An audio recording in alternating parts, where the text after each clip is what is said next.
안녕하십니까? 안녕하세요. 초등학교 시절 제가 학년이 올라갈수록 성적이 내려갔습니다. 1학년 때는 상위권이었는데 6학년 때는 최하위권이 되었습니다. 왜냐하면 공부를 하는 것보다도 노는 데 관심이 팔렸기 때문입니다. 집안에서 하는 바둑, 장기, 또 화투 비롯해서 집 밖에서 하는 제기차기, 또 구슬치기, 딱지치기를 비롯해서 또 공소운동장 주위를 만들면서 편싸움을 하고 나무칼을 만들어서 편싸움을 하고 연탄을 쪼개가지고 서로 싸우는, 또 때에 따라서는 역전해 가가지고, 그때는 텔레비전이 없었기 때문에 역전 주위를 돌면서 텔레비를 보고 노는 계절을 따라서 이제 노는 것이 일이었습니다. 노는 것이 나쁜 것은 아닌데, 나쁜 것만은 아닌데, 문제는 공부를 열심히 하지 못하는 것이었습니다. 그런데 아버지가 하도 공부를 안 하니까 회초리를 때리고, 또 형도 또 합세해서 회초리를 때렸는데도 공부하기 싫고 학교 가기가 정말 싫으니 할 수가 없었습니다. 이런 제가 어떻게 중학교 때부터 성적이 꾸준히 오르게 되었을까요? 이런 반전은 중학교에 입학하면서부터 명랑소설, 탐정소설, 각국의 동화, 또 이광수 전집, 셰익스피어 전집 등 독서를 하면서 시작되었습니다. 독서를 하다 보니 생각하는 힘이 조금씩 길러지고, 이런 책 저런 책 읽다 보니 공부 좀 해야겠다는 생각이 들게 되었고, 그러다 보니 노는 습관이 점점 줄어들게 되었습니다. 이처럼 성적을 올리는 길은 방법은 간단합니다. 공부 못하게 하는 방해 요소를 제거하고 열심히 공부하면 됩니다.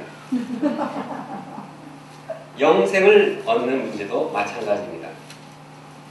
영생을 얻는데 방해되는 요소를 제거하고 영생을 얻는데 필요한 것을 열심히 하면 됩니다. 본문은 무엇을 해야 영생을 얻을 수 있을까? 이러한 질문에 예수님께서 대답해 주신 내용입니다. 예수님께서는 무엇을 해야 영생을 얻을 수 있는가를 말씀하고 있습니다. 물론 여기에서 무엇을 해야 한다는 그 행동 안에는 예수님을 믿는 믿음이 포함되어 있습니다. 믿음이 없이는 우리가 영생을 얻을 수 없기 때문입니다. 영생과 믿음은 함께 하는데, 본문에서는 행위, 어떻게 해야지 영생을 얻을 수 있는가, 행위를 강조하고 있습니다. 그러므로 이 시간 우리가 예수님께서 하신 말씀을 순종함으로 무엇을 행해야지 영생을 얻을 수 있는가, 이것을 순종함으로써 영생의 은혜가 충만하기를 간절히 기도합니다. 첫째, 있는 것을 다 팔아 나눠주라. 한 관리가 예수님께 나와서 질문을 했습니다. 선한 선생님, 어떻게 해야지 영생을 얻을 수 있습니까? 무엇을 해야지 영생을 얻을 수 있습니까? 그 관리는 사회적인 높은 지위에 있는 사람으로서 영생에 대해서 관심을 가졌습니다. 영생의 문제는 인생에 있어서 가장 중요한 문제입니다. 왜냐하면 생명이 제일 중요하기 때문입니다. 나의 생명은 천하로도 바꿀 수 없는 것입니다. 생명이 있어야지 뭐든지 합니다. 생명이 있어야지 사랑하기도 하고, 미워하기도 하고, 예배에 참석하기도 하고, 공부를 안 하기도 하고, 하기도 하고. 생명이 중요합니다. 더욱이 영원한 생명인 영생은 말할 데 없습니다. 이 영생을 문제를 가지고 예수님께 나온 것입니다. 그는 선한 선생님이신 예수님께서 가장 좋은 답을 주실 것이라고 기대하고 나왔습니다. 이에 대해 예수님께서는 그가 모르는 말을 하지 않았습니다. 그가 이미 알고 있는 말을 했습니다. 네가 계명을 안 하니 간음하지 말라, 살인하지 말라, 도둑질하지 말라, 거짓 증언하지 말라, 내 부모를 공경하였느니라 말을 마치자마자 그는 아주 금방 대답했습니다. 나는 선생님, 이것은 내가 어렸을 때부터 다 지켰습니다. 아주 확신 있게 대답했습니다. 그가 이렇게 자신 있게 대답하는 것을 보면 참 입이 다물어집니다. 참 괜찮은 사람입니다. 대단한 사람입니다. 그런데 생각해보면 그의 말에 수긍이 가지 않는 그러한 점들이 있습니다. 그것이 무엇입니까? 만약 그가 이 계명을 다 지켰다고 하면 영생에 확신이 있어야 됩니다. 왜냐하면 예수님께서는 영생을 어떻게 얻느냐고 말씀해 주셨을 때 이 계명을 지킬 때 영생을 확신이 있다고, 영생을 주신다고 얘기했습니다. 그런데 그는 영생에 확신이 없어서 이것을 얘기를 했고 질문했습니다. 그러면 뭐가 잘못됐습니까? 그는 실제적으로 영생의 확신이 없다는 것을 보여주고 있습니다. 여기서 우리는 이런 종류의 사람들이 우리에게도 있다는 사실을 생각해 볼 수 있습니다. 바꿔서 말해서 나는 문제가 없다, 난 죄가 없다, 난 괜찮은 사람이다, 그래도 나는 좀 착한 사람이다, 죄 짓지 않았다, 이렇게 생각하는데 실제로는 영생의 확신이 없는 그런 사람이 있다는 것입니다. 이렇게 많은 사람들은 정말 저 사람 정말 법 없이도 살 사람이에요. 정말 대단한 사람으로 보이는데 알고 보면 대단히 무식한 사람입니다. 과거 바울이 그랬습니다. 그는 자신이 율법의 계명을 지키는데 흠이 없다고 생각했습니다. 그는 예수 믿는 사람을 미워하고 핍박하였는데도 불구하고 하나님의 계명을 잘 지키고 있다고 생각했습니다. 그가 하나님을 위해서 목숨 걸고 싸우고 아주 잘했다고 생각했습니다. 그런데 그 마음에는 영생의 기쁨이 없었습니다. 그는 죄로 인해서 마음의 죽음의 고통, 절망과 절규를 하고 있습니다. 오라! 나는 곤고한 사람이다. 이 사망에서 누가 나를 건져내야? 이것이 바울의 모습이요, 율법대로 행한 그의 자신의 고백이었습니다.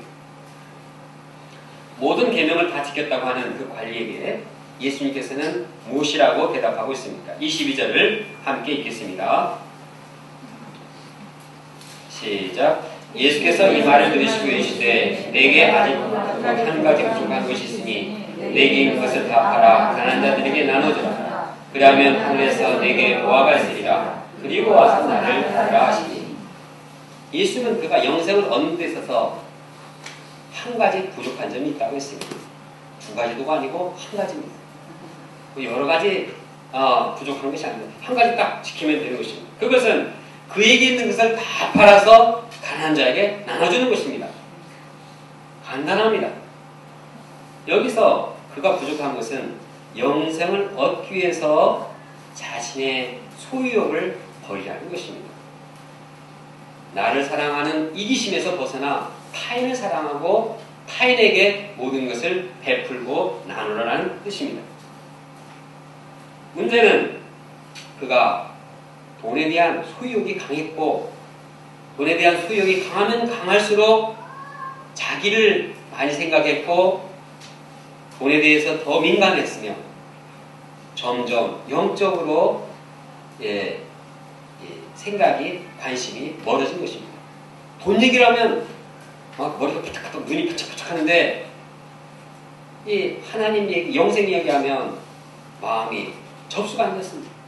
이것이 왜 그렇습니까?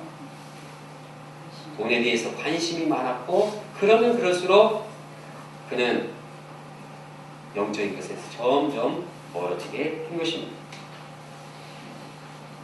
그러므로 그가 물질에 대한 소유욕이 바로 영생을 얻는데 방해가 되었습니다. 영생을 얻는데 이 소유욕이 제거시켜야만이 그가 영생을 얻을 수 있는 것입니다.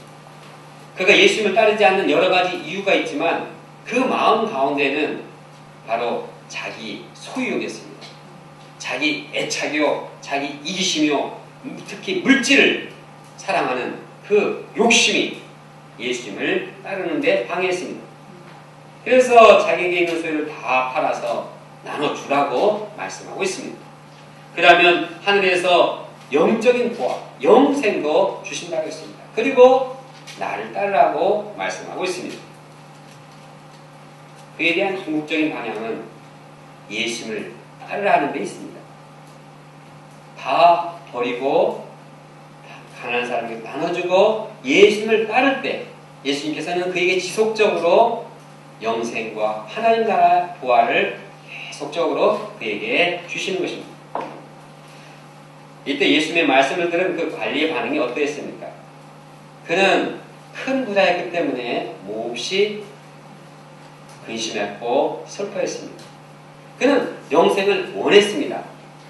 그런데 그 영생을 원한 것만큼 자기의 소유를 다 팔을 만한 그런 용기는 없었습니다. 그래도 한 반만 팔아라, 한 10분의 1만 팔아서 좀 나눠주라, 이면 좀 그래도 좀 해볼만 하겠는데 다 팔아버려서 가난한 자에게 주라. 그럼 난 뭘 먹고 사냐? 이건 굉장히 근심거리가 아닐 수 없었습니다. 그는 영생을 얻고 싶었지만 가난한 사람들에게 이것을 다 몽땅 줄 수는 없었습니다. 그렇게 할 만큼 영생을 귀하게 여기지 않았습니다. 예수님은 그를 보시고 말씀하셨습니다. 부자가 하나님의 나라에 들어가기가 얼마나 어려운지 낙타가 바늘기로 들어가는 것이 부자가 하나님의 나라에 들어가는 것보다 쉬우리라. 부자가 영생을 얻고 싶지만 자기가 가진 물질을 다 버리고 가난하게 살고자 하지 않기 때문에 영생을 얻을 수가 없습니다. 근데 여기서 한 가지 생각해 볼 점은 부자가 과연 어느 정도 돈이 있어야지 부자라고 말할 것인가? 우리 중에는 부자가 있는가? 이거 참 애정량이 필요합니다. 전에는 억자만 들어도 억하고 야 부자다 이렇게 했는데 요즘은 1억 있다 그걸 누가 부자라고 합니까? 그래도 10억은 있어야죠. 근데 10억도 강남에서는 부자 축에도 못 듭니다. 이 참 부자가 얼마나 있어야지 부자인지. 아프리카나 북한에 가면 1,000만 원을 가져도 아마 부자라는 소리 들을 수도 있겠습니다. 이 참 어렵습니다. 그러나 예수님께서 말씀하신 부자라는 그 의미는 이런 돈이 얼마나 있느냐 그 기준을 따라서 판단하는 것은 아닙니다. 예수님이 말씀하시는 부자는 돈이 얼마 있느냐가 아니라 그 마음의 소유욕이 얼마나 있느냐에 따라서 달라집니다. 예를 들어서 100억 원, 1000억 원 있더라도 이것이 나의 물질이 아니고 이것은 언제라도 가난한 사람에서 다 쓸 수 있다. 이런 사람이라면 그는 예수님이 말하는 부자가 아닙니다. 반면에 그냥 100만 원 있는데 나 그 100만 원 가지고 나만 내 것만 생각하고 이거 주려고 하지 않는다면 이것은 예수님이 말하는 부자라고 볼 수가 있겠습니다. 이런 점에서 우리는 부자입니까? 부자가 아닙니까? 한번 자기를 돌이키면서 생각해 보시기 바랍니다. 내게 있는 물질이 지금 주님이 원하신다면 가난한 자에게 다 줄 수 있다. 이러면 그는 부자가 아닙니다. 그러나 내가 있는 물질 이것은 줄 수 없다. 이렇게 생각한다면 그것은 부자입니다. 그러므로 우리가 영생을 얻기 위해서 어떻게 해야 할까요? 우리는 물질을 소유 개념이 아닌 관리 개념으로 이해하고 다스려야 하겠습니다. 본래 재물은 내 것이 아닙니다. 뭐 재물뿐 아니라 우리가 가지고 있는 건 다 내 것이 아닙니다. 세상에 내가 영원토록 가진 게 뭐 있습니까? 또 내가 뭐 만들어낸 게 뭐가 있습니까? 다 하나님께서 이 땅에 태어나게 하신 것도 하나님의 생명의 은혜를 주신 것이고, 생명을 유지하게 살게 하신 것도 다 공기와 자연 환경과 물질과 모든 것을 주신 것이 다 하나님 것이지 내 소유가 어디 있습니까? 근본적으로 하나님께서 나에게 잠시 동안 맡겨주고 싶은 뿐입니다. 내가 열심히 일해서 월급 받았으니까 이것은 내 물질이라 생각하면 그것은 잘못입니다. 하나님께서 주신 것입니다. 그러므로 하나님이 원하신다면 언제든지 가난한 자들에게 다 나눠줄 수 있는 마음을 가져야 하겠습니다. 그런 마음이 있다면 아무리 돈 많은 부자이라 할지라도 영생을 얻을 수 있지 않겠습니까? 예를 들어서 사도행전 그 초대교회 성도들을 생각해 보십시오. 그 말씀에 보면 믿는 사람들이 재산과 모든 소유를 팔아서 필요한 사람에게 다 나눠줬다고 말하고 있습니다. 그들 중에는 부자들이 없겠습니까? 돈 많은 사람도 없겠습니까? 그러나 필요하면 가난한 사람에게 다 지금이라 나눠주는 왜? 영생의 축복, 하나님 나라에 그 확신이 있기 때문에 잠시 살다갈 이 재물에 그걸 목적으로 살지 않기 때문입니다. 이들의 마음에 영생의 확신이 있었을 것을 믿습니다. 이처럼 우리가 물질을 목적이 아닌 수단으로 여기고 다른 사람을 위해서 특히 가난한 사람들에게 필요한 사람들에게 아낌없이 드림으로써 우리 안에 영생의 확신이 있기를 기도합니다. 둘째, 하나님 나라에 귀하게 여기는 것을 버리라. 부자가 하나님 나라에 들어가기가 어렵다는 말씀을 듣고서 사람들은 말했습니다. 그런데 누가 구원을 얻을 수 있을까? 사람들은 이 말을 듣고 참 이제 딜레마에 빠지게 되었습니다. 그들이 생각할 때 부자는 하나님의 축복으로 이루어진다고 생각했습니다. 하나님께서 축복하시니까 부자가 되었다고 생각했습니다. 그런데 예수님은 부자가 하나님 나라에 들어가기가 낙타가 바늘귀에 들어가는 것보다 더 어렵다고 하니 야, 이게 참 어떻게 되는 건가? 충격이 아닐 수 없었습니다.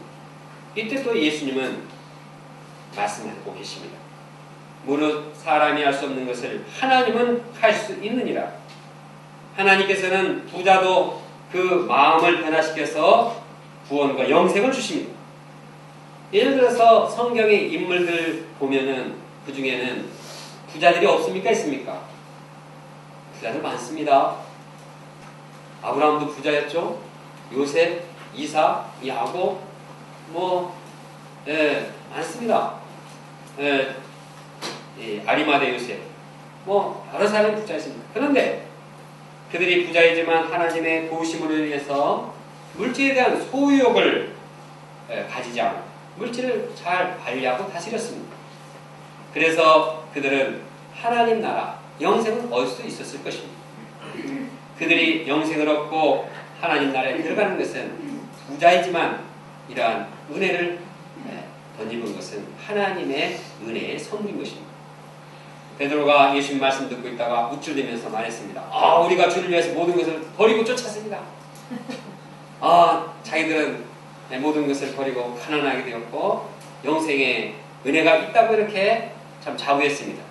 이때 예수님께서도 한마디 더 거들었습니다. 29절, 30절 함께 읽겠습니다.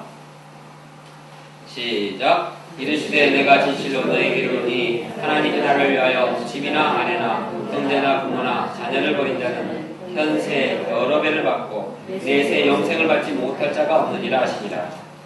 여기서 집과 아내와 형제나 부모나 자녀는 가족을 말할 뿐만 아니라 자신이 가장 귀하게 여기는 존재들을 말합니다. 사실 가족이나 가정, 자기 형제 자매, 자기 부모보다 더 귀한 것이 어디 있습니까? 그런데 하나님 나라를 위해서 이렇게 귀하게 여기는 것을 보일 때 주님께서는 우리에게 이 세계에 있어서 이 세상에서 여러 배 축복을 주시고 내세 영생을 주신다고 약속하고 있습니다. 이를 볼 때 영생을 얻는 길은 하나님을 위해서 자신이 귀하게 여기는 것을 드리는 것입니다. 버리는 것입니다. 내가 귀하게 여긴다고 생각하는 그 가정도 주님을 위해서 버릴 때 영생의 은혜가 있고 현재 축복을 받게 됩니다. 내가 가장 소중하게 여기는 젊음과 은사와 열정과 또 물질과 인간관계와 이런 것들을 하나님께 드릴 때 드리면 손해만 봅니까? 오히려 하나님께서는 현재 여러 배로 축복하시고 또한 내세에는 영생을 주신다고 약속하고 있습니다. 그러므로 하나님께 자신을 드리는 일은 손해보는 일이 아닙니다. 하나님께서는 오히려 그런 희생을 보시고 비교할 수 없을 만큼 축복해 주시는 것입니다. 우리 목자님들이나 선교사님들이 하나님 나라를 위해서 이러한 삶을 살고 있다고 생각합니다. 하나님 나라를 위해서 자신이 귀하게 여기는 것을 버리는 이러한 생활을 하고 있다고 생각합니다. 그래서 이 세상에서도 축복을 받고 또 영생의 확신도 얻는다고 봅니다. 하나님께서 대학로 센터 건축 역사를 이루어 주신 것도 우리 많은 분들이 하나님 나라를 위해서 자기 것을 아껴하지 아니하고 자기가 귀하게 여긴 것을 드렸을 때 하나님께서 이를 보시고 축복하신 것으로 보고 있습니다. 이처럼 자신의 귀한 것을 드려서 축복을 던지는 그런 인생의 예들은 너무 많습니다. 미국 뉴욕 센터의 최한들의 선교사님은 그 가정이 한국에 계셨을 때 교회 건축 역사를 위해서 헌금을 하고 싶었습니다.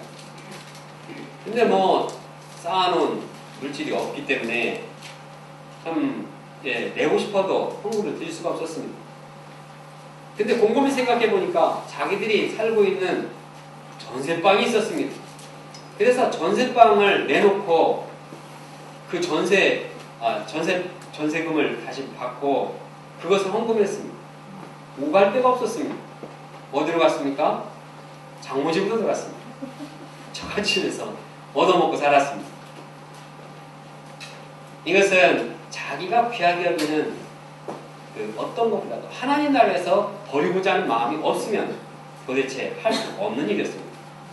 당시 저는 그분을 옆에서 보면서 참 믿음 좋다, 참 진심 있다, 이런 생각을 했지만 옆에서 실제적으로 참 어렵게 살아가는 거 보니까 마음이 참 이렇게 편치는 않았습니다. 근데 좀 있다가 이제는 10여 년 전에는 그냥 가족을 다 떠나서 선교사로 가정이 통째로 다 가셨습니다. 그런데 그 결과가 지금 어떠합니까? 어제 뉴욕에서 오신 유니스 선교사님의 이야기를 들어보니 이분 가정만큼 행복해 보이는 가정이 없다고 했습니다. 하나님께서 여러 가지 현실적으로 축복하시고 지난주에 발표했던 그 임베드로 선교사님도 사이로 얻게 되었습니다. 또 그냥 새 어머니 두 딸이 다 간호사로서 선교사로서 귀하게 쓰임받고 또 매 새벽에 새벽 기도를 하면서 영적으로 아주 충만하면서 그냥 누르르라 행복하다 이렇게 말하고 있습니다. 예수님의 말씀대로 하나님 나라를 위해서 자기가 귀하게 여기는 것을 아낌없이 버리고 드릴 때 하나님께서 축복해 주시고 현재뿐만 아니라 예세 영생의 은혜를 베푸신 것을 보게 됩니다. 연말에 KBS 감동대상 시상식이 있었습니다. 그중 봉사상에는 필리핀 박무가 선교사가 수상했습니다.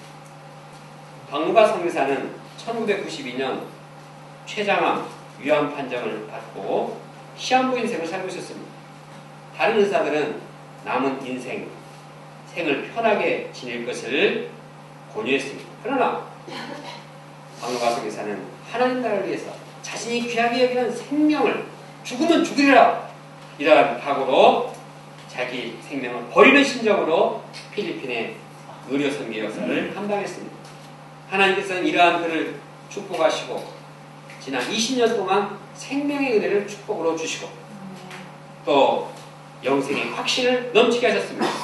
그분은 다음과 같이 고백합니다. 모든 것을 버리고 오직 하나님만 바라보고 나가니까 너무나 편합니다.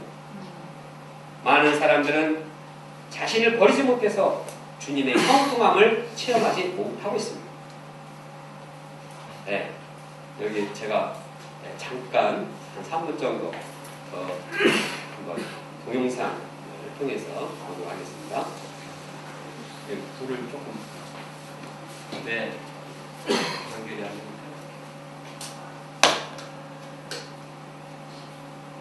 크게 해보세요.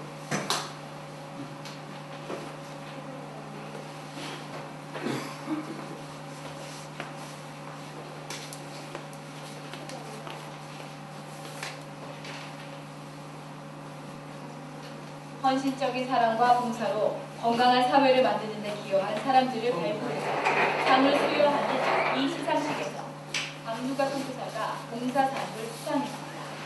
주어진 삶이 얼마인지는 우리는 알지 못합니다. 1년이든 2년이든 이제 그날까지는 이제 모든 것 다 내려놓고 더욱더 봉사하며 살 것을 다짐합니다. 감사합니다. 사실 박누가 선교사는 1992년 최장암 판정을 받고 시한부 인생을 살고 있는 환자입니다. 하지만 그가 죽으면 죽으리라는 심정으로 사역을 이어온 것이 어느덧 20년을 훌쩍 넘겼습니다. 분명히 이용을 해서 버리는데 그런 보람 때문에 이제 계속 가게 되는 거고, 그 다음에 제가 죽을 수밖에 없는 그런 질병에서 다 일일이 건져주신 하나님이 과연 그 하나님이 나의 행복을 위하여 살려주시겠나? 나 아닐 것이라 생각했죠. 근데 또 열심히 하게 되고, 이것이 하나님이 다 하는 날이 일을 하라고 살려주신 거라 생각하고 그렇게 열심히 합니다. 박선교사의 사역은 대형 버스를 개조해 만든 이동병원 버스를 몰고 동남아 오지에서 의료 혜택을 전혀 받지 못한 원주민들을 대상으로 유료 선교를 하는 것입니다. 브레이크도 잘 되지 않는 16년 된 이동병원 버스를 타고 산악지역을 오르락 내리락 한 것도 수만 번째. 생명을 위협하는 자연재해와 사건은 매 순간 끊이지 않았지만 그의 인생과 같이 사역은 기적처럼 진행되고 있습니다. 오늘 저 비행기를 타기로 했습니다. 한경 오천데 저 비행기를 출하게 됐습니다. 제가 우리 배우들도 다 살고, 저는 어떤 영적으로 끌리는 지역으로 막 차를 몰고 가고 하면 그 지역은 또 예비된 영혼, 꼭 필요한 환자, 저 환자 때문에 내가 여기 와서 막 그렇다. 생명을 담보로 한 그의 사역은 세계 최초로 민다니오 이슬람 반군 지역에 들어가 오랫동안 의료 사역을 할 수 있게 했습니다. 박선교사는 요즘 가장 우선적으로 기도하는 것이 후임자에 대한 고민입니다. 후배를 하나 양성해가지고 자리를 잘 물려주려고요. 내가 있는 이 병원도 자동차도 뭐 내가 사는 내 신발 하나도 다 내 것이 아니고 하나님께 물건이기 난 이거 다 주고 가야 되니까 지금 나는 주고 누가 이 길을 이어서 하는 것으로서 빨리 뭐 간호사든 의사든 뭐 의사든 의학에 관심 있는 사람을 가지고 이 일을 이렇게 주도하고 있습니다. 시한부 인생이라고 믿기 어려운 박선교사는 오늘도 병마와 싸우면서도 생명을 살리는 곳이라면 어디든 달려갑니다. CGN 미래 정경진입니다.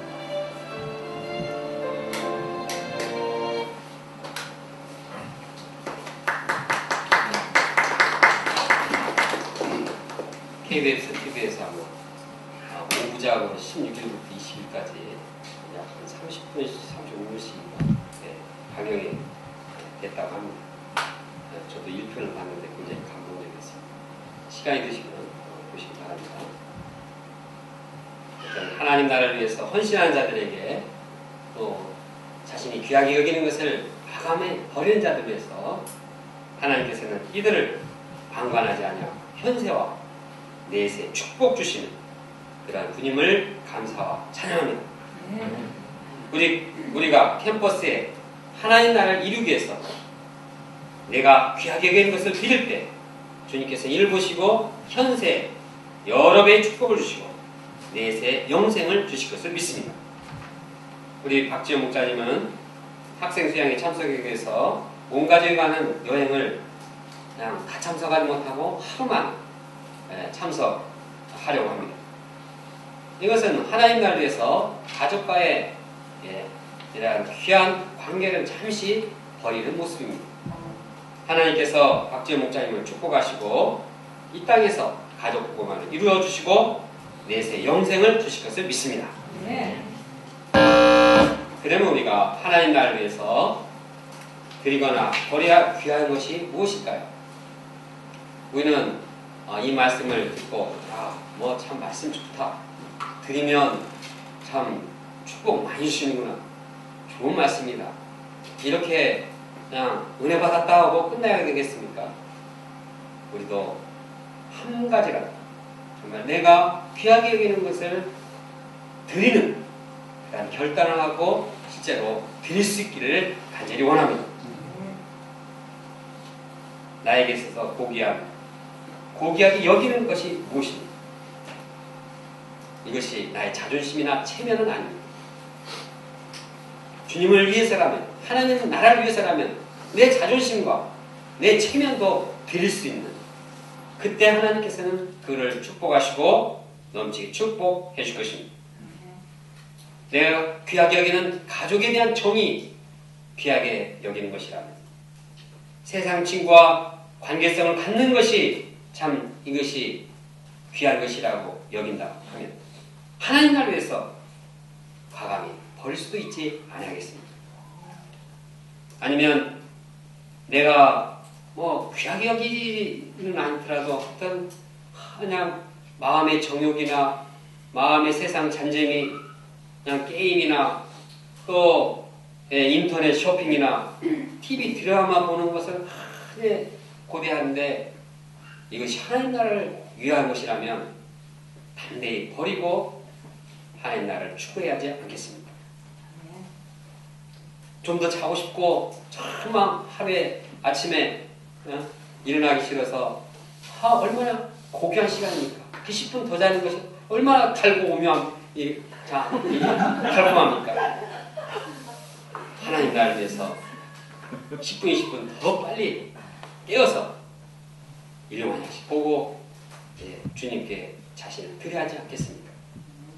우리가 말씀을 구체적으로 순종함으로써 하나님이 주시는 이 땅의 축복을 덧입고 내세 영생을 보장받는 인생을 살기를 간절히 원합니다.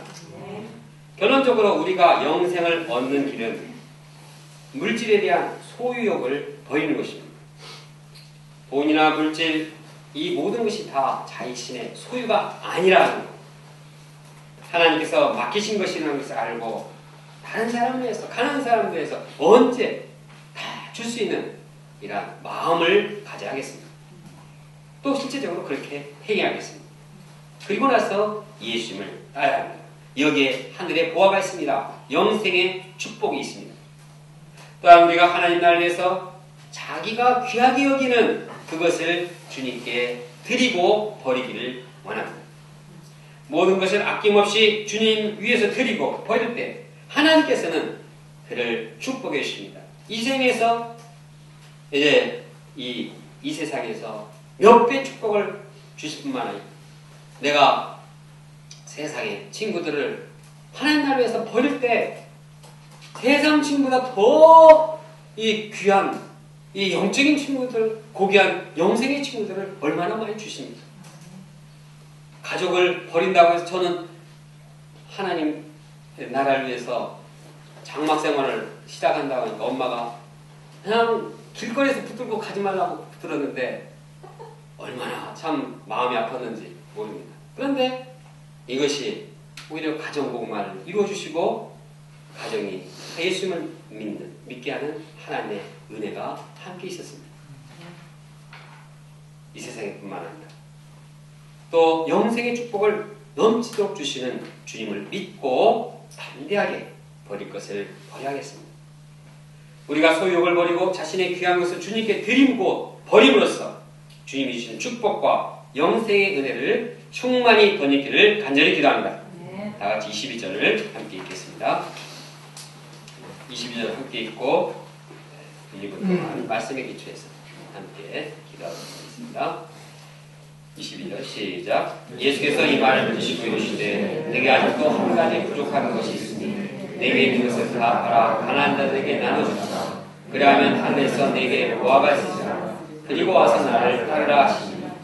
기도하겠습니다.